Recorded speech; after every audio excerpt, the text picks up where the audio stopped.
First, we can solve this the normal way. Then it's 0, 0, 0.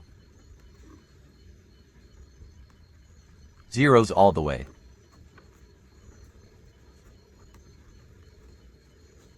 The final answer is also 0. But this is not the real answer. We write it down just like before, keeping only the first one. For the next pairs, we factor out a minus sign and separate them using brackets. It keeps going like that. Zeros all the way. 1 minus 0 equals 1. Wait, this isn't the answer either. Look, we write it like this. Leave the 1, factor out a minus sign.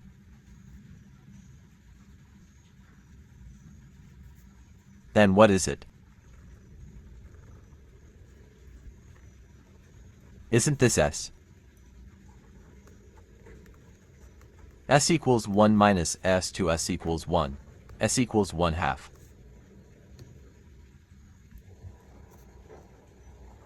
This is the most widely used answer.